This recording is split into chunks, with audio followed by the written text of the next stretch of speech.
ہے کام جس کا زمانے میں فتنہ مچانا، ہے کام جس کا زمانے میں فتنہ مچانا، ہوئی پوری مہلت یہ ہے اس نے جانا، تھا اب تک نشانے پہ جس کے زمانہ، تھا اب تک نشانے پہ جس کے زمانہ، اسی کو ہے اب نشانے پہ لانا۔ ہم بات کر رہے تھے کہ جس بات کے لیے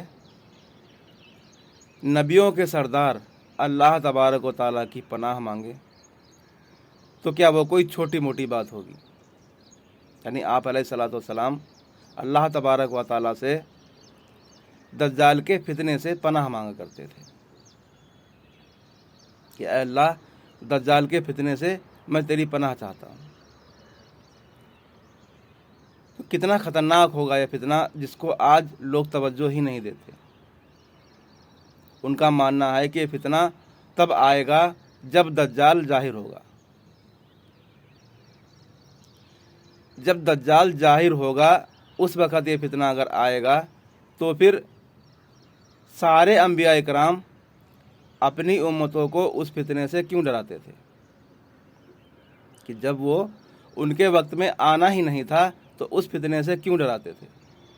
آج اس امت کے عالم یعنی اس امت کے عالموں نے اس امت کے دماغ میں یہ بات ڈال رکھی ہے کہ وہ فتنہ جب ہی آئے گا جب دجال ظاہر ہوگا، جبکہ یہ صراحتاً بالکل غلط ہے، سراسر غلط ہے۔ یہ فتنہ آدم علیہ السلام جب دنیا میں تشریف لائے تھے تب سے ہی پنپ رہا ہے، یعنی تب سے ہی تھا۔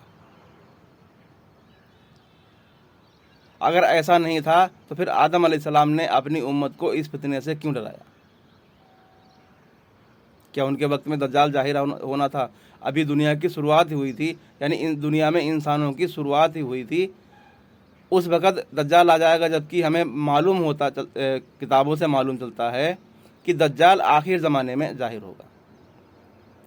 تو پھر سارے انبیاء کرام نے اس کے فتنے سے اپنی امت کو کیوں ڈرایا؟ بہت ہی سمجھنے کی بات ہے یہ کہ آخر یہ دجال کا فتنہ ہے کیا؟ دجال کا فتنہ ابلیس کا وہ جال ہے جس میں پھنس کر انسان باہر نکل ہی نہیں سکتا۔ دجال کا فتنہ جو ہے وہ ابلیس کا سب سے بڑا ہتھیار ہے اور بہت مضبوط جال ہے جس میں پھنس کر انسان نکلتا ہی نہیں جب تک اللہ نہ چاہے۔ کیا اس کو ہم یوں ہی نظر انداز کر سکتے ہیں؟ اپنی زندگی گزر بسر کرتے رہیں گے اور ہم اس کو نظر انداز کر دیں؟ ہرگز نہیں۔ اگر نظر انداز کر دیں گے تو ہمارا انجام بہت برا ہوگا۔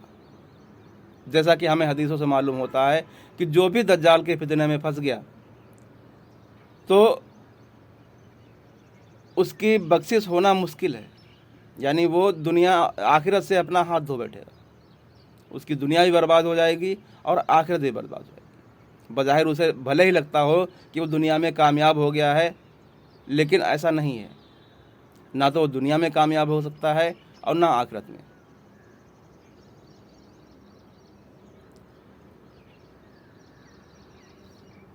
دجال کے فتنے سے ڈرنا ہر انسان کے لیے بہت ضروری ہے،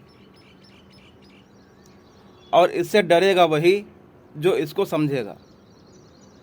جب تک اس کو ہم اچھی طریقے سے سمجھ نہیں سکتے ہیں تب تک ہم نہ تو اس سے ڈر سکتے ہیں اور نہ بچ سکتے ہیں، کیونکہ ہمارے دماغ میں تو یہ بسا ہوا ہے کہ جب دجال آئے گا تب اس کا فتنہ ظاہر ہوگا۔